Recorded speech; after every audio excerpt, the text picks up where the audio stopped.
Good morning, beautiful people. I just was wearing this beanie, but I took it off because I thought I was trying to hide the mane, but I really can't be bothered. I'm about to skip on to lunch, and for breakfast, you already know what I had. You already know what I had.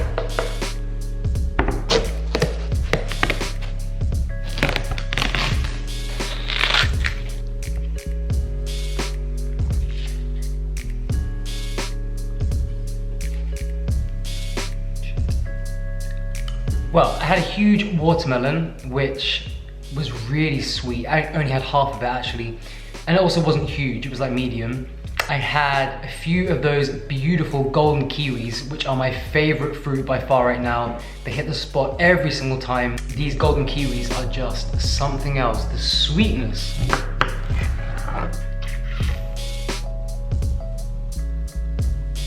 Seriously, once I get going with these, they're similar to me with persimmon or Sharon fruit. Once I get going with these, I can literally eat like 20 in a row.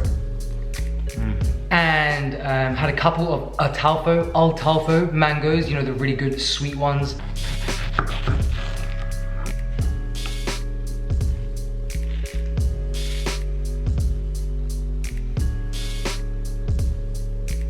And I had a naked almond macaroon bar. It's not the new flavor, but it's new for me, because I hadn't tried it before, and it's definitely not as good as the lemon drizzle, but still 10 out of 10. The ingredients in this one are just dates, almonds, raisins, and cashews. And that is pretty amazing because these bars, they taste like, well, they taste like pure candy. I mean, the main ingredient is dates, so. Not as good as the lemon drizzle, but still 10 out of 10. All of these are 10 out of 10. Which naked bar isn't 10 out of 10? I'm about to make a sandwich for lunch. I feel like, I don't know, I'm in the mood for comforty type foods today. I'm always in the mood for comforty type foods, but I'm going to make a sandwich, which I very rarely make. I've said this before, because the reason I don't make them is because I just get so carried away with the fillings that the sandwich ends up being, I don't know, like 10 inches tall, and then I can't even fit it in my mouth. But today I'm gonna try my best to make a sandwich. Not any sandwich, I'm gonna make a tofu peanut butter sandwich. Kind of Asian inspired with like coriander, soy sauce, lime, a bit of chili. It really hits the spot.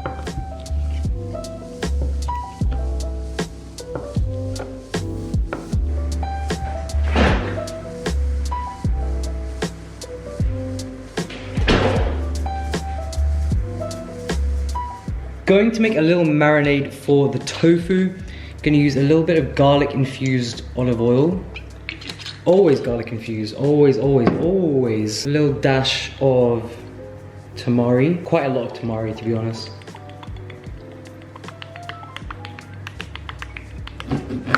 And some fresh lime juice. Tiny bit of maple syrup for some sweetness, and some salt.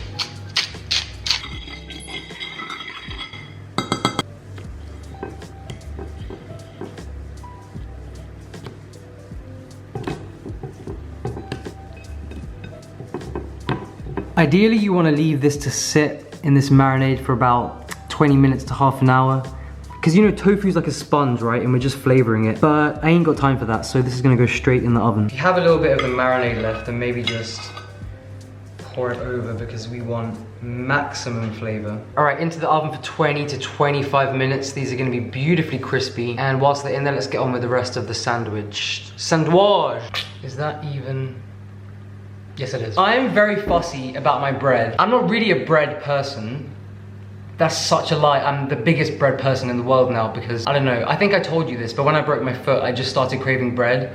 And I think every day since I have eaten bread. And that was like 8 weeks ago, maybe 9 weeks ago by the time you're watching this video. I always get sourdough. This one is spelt sourdough. It's from Waitrose and it's absolutely fucking delicious. To make a good sandwich, you have to toast the bread, right? Like that's not even a question. Bougie ass toaster. Still don't understand it, but yeah.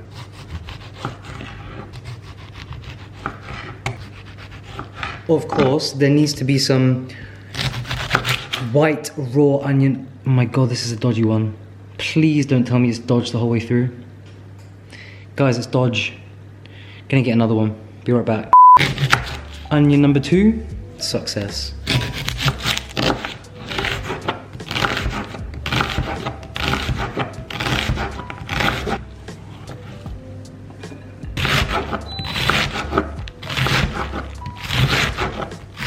Very thinly sliced red cabbage. I haven't had red cabbage in ages. Used to be my video staple, can you remember?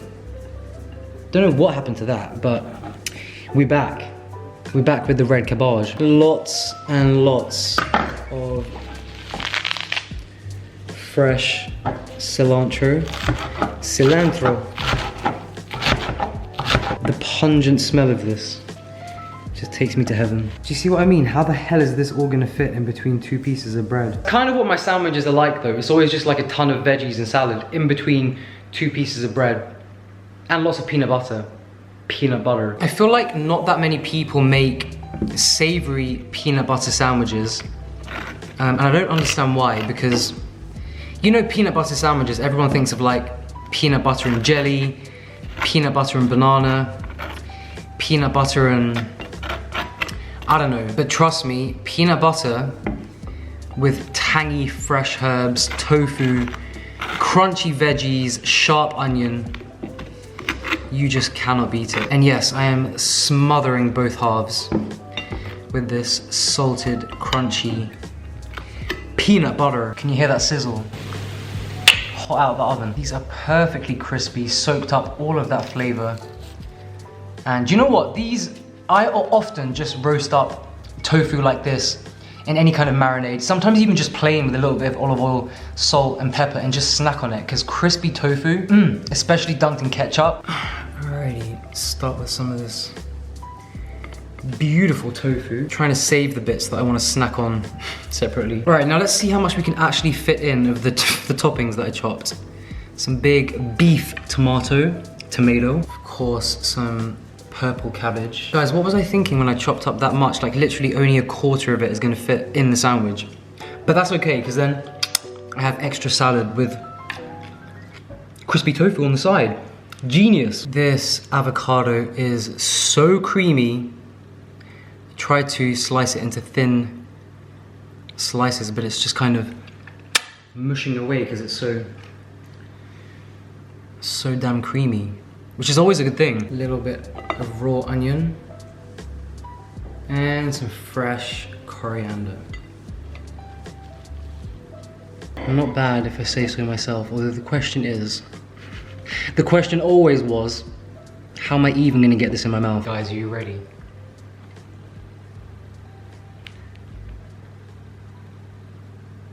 All right. Oh, by the way, I got changed because I got peanut butter and soy sauce and loads of other things all over that yellow t-shirt. Basically, whenever I film these videos and I'm not wearing black, I'm just covered in food from head to toe afterwards. I mean, it's the same with black, but you just can't see it as much. So guys, would you look at that? Beautiful. Do you know what, guys? I'm actually gonna take a massive risk and try and cut this in half. I know it's gonna go everywhere,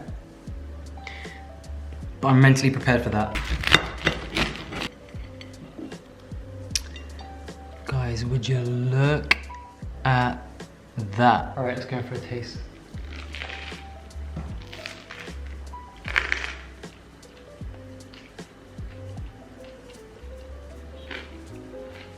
The mess I've just made, but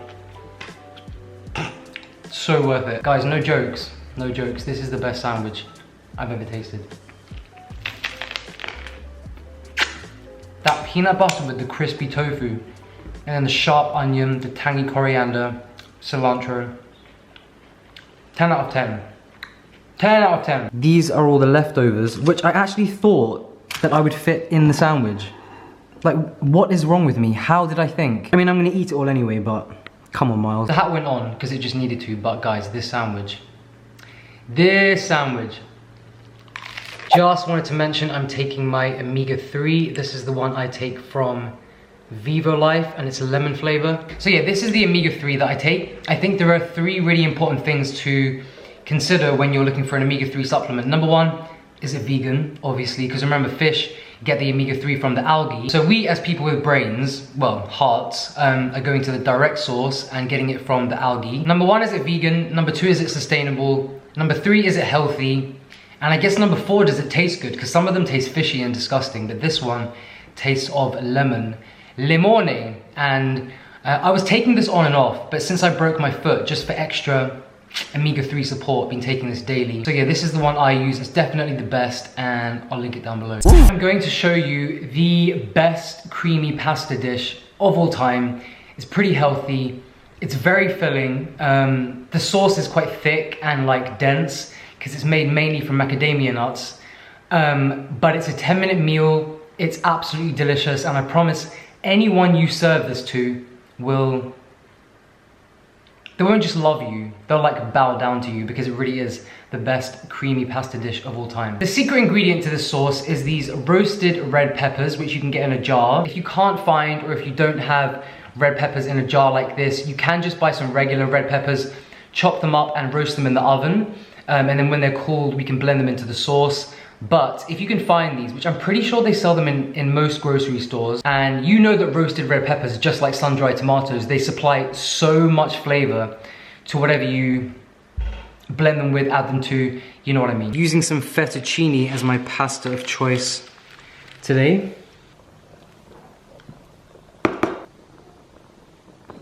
So yeah, for the sauce we need about 100 grams of macadamia nuts. You can also use cashew nuts. I know typically these type of recipes use cashews. I just find macadamias even more creamy and buttery and delicious. And you definitely want to soak them. If you don't soak them overnight, then just put them in some hot water for about 15 to 20 minutes. That's what I did this morning. Not this morning, a few hours ago.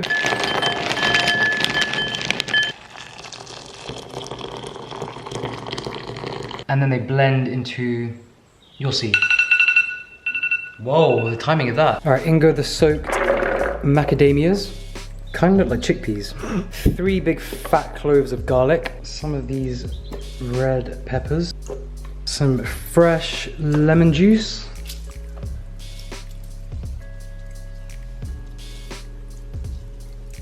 Salt and pepper, of course. And some cashew milk. You can actually use any plant milk. I don't know, I just love cashew. Creamy, creamy, creamy. All right, I moved the blender back here. I put it over on the other counter because the sun was just like all in my face and it was pissing me off.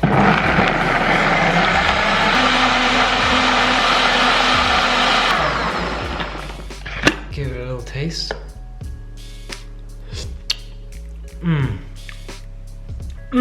I can literally drink this.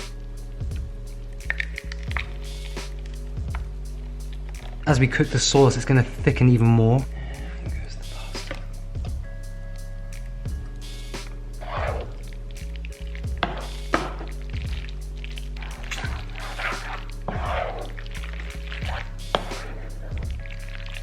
I already have made enough for 4 people, but I often do that and then just eat for 1. I think I subconsciously do it on purpose because I just know that I'm a eating machine.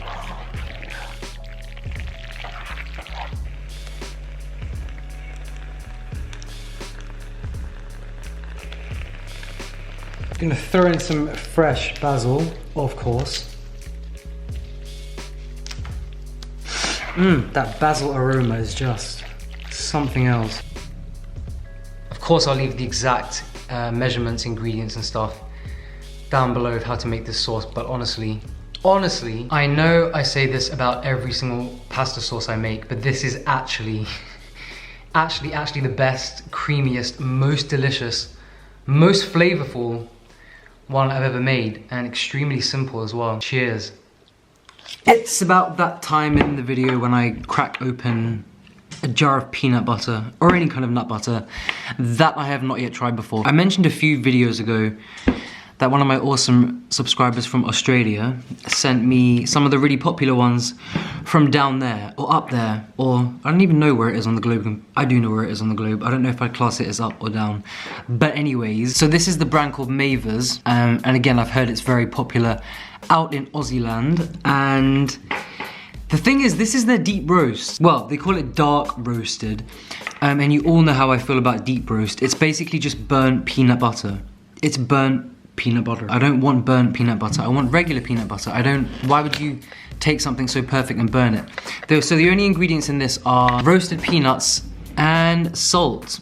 But it's dark roasted, which means burnt peanuts and salt. But the texture looks good, guys. The texture looks good. Texture's actually pretty respectable. Not like runny, but also not like claggy.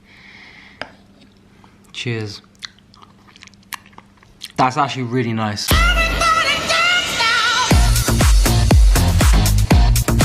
That doesn't taste like a deep roast.